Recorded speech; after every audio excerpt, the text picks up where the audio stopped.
Endiki mavzu hürmetli vatandaş. Amerika Qo'shma Shtatlari bilan Chavshan rasmiy diplomatik munosabat o'rnatadi. Her ikki taraf aloqa bog'lash amaldorlarni qarshi tarafga avatdi. Mavzuli xabar 2 ayning 18-kuni elektron gazetida e'lon qilindi. Xabar bunday boshlandi. Amerika Qo'shma Shtatlari Chavshan Prezident Trump bilan Kim Jong-un ikkinchi qatimda suhbat o'tkazish arifasida Amerika matbuotlari haftaning birinchi kuni xabardor kishilarning so'zlaridan naql keltirib, bunda qashqariladi.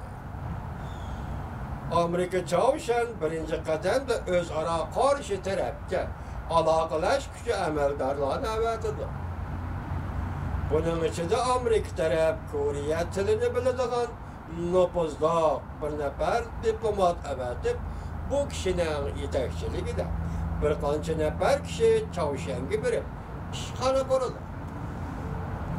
Bu ish rasmiy diplomatik munosabat o'rnatishning birinchi qadami deb qaraldi.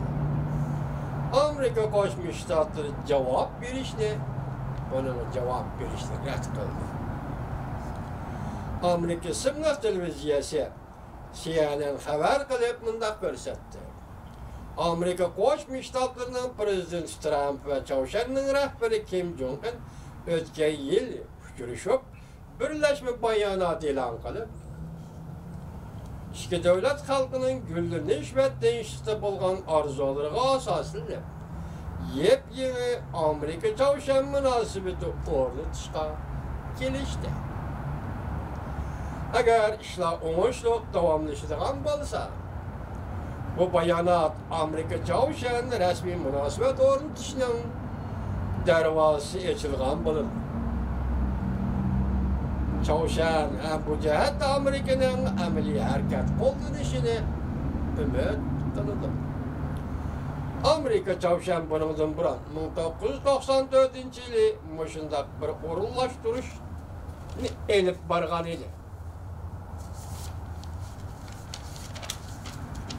O çağda iki devlet Amerika ve Chavshan ramkalık kelişim imzalab, bunun aslında iş başvuruş organı, məsləhətləşiş organı kurup, özara 7 nəfərdən əlaqələşkici xadimlarını özara bir tərəfə əvətişkən edir. Bu tərəfə əvətişkən edir.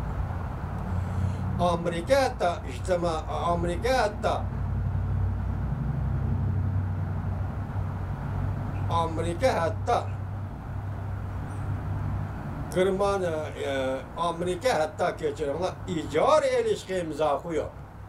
Yani yer icari ilişki imza koyuyor. Germaniyanın Pyongyang'daki iş başkuruş ornudan bir boşluğunu icari kalgan idi. Chavshan Washington'da özüge uğrun izlegen idi 94-yılda.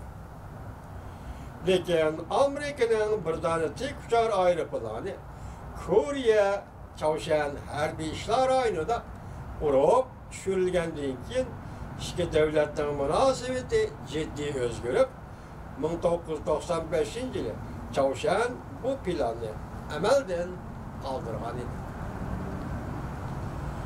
Amerika Jungo ikki davlat o'rtasida dastlabki qadamda tushunish eslatmasi hosil bo'ldi. Yangi mavzu vatandosh. Amerika Jungo ikki davlat o'rtasida dastlabki qadamda tushunish eslatmasi hosil bo'ldi. Mavzuliq xabar 2 ayning 18-kuni Twitter betida e'lon qilindi. Xabar bunday boshlandi.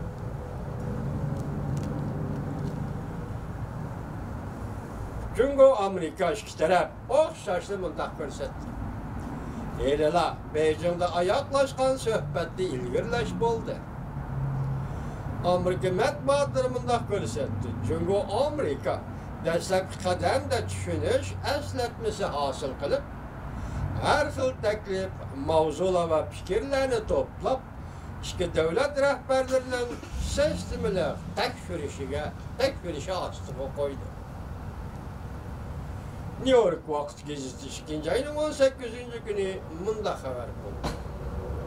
Amerika əməldarları dedi ki, ulanın Cungo əməldarları bilan ötküzgən bir haftalık söhbəti ilgirləşə erişdi. Lekin yanıla zor ihtilaf mevcut. İki taraf muşu hafta içinde Washington'da devamlı söhbetleşdi. İki devlet ortasındaki soğudu uğraşını ahırlaştırdı. Haberde bunlar görüşüldü. İki devlet 3. ayının 2. günü en ahırkı muhlatlık burun kilişim imzalaşka. İnşallah görüşsün. Mesela 3. ayının 2. günden burun. Belki 3. ayının 1. gün en ahırkı gün. Şunun burun iki devlet ortası da kilişim. Sonra kilişim imzalaştı. Olga keltirişken inşallah görüşsün.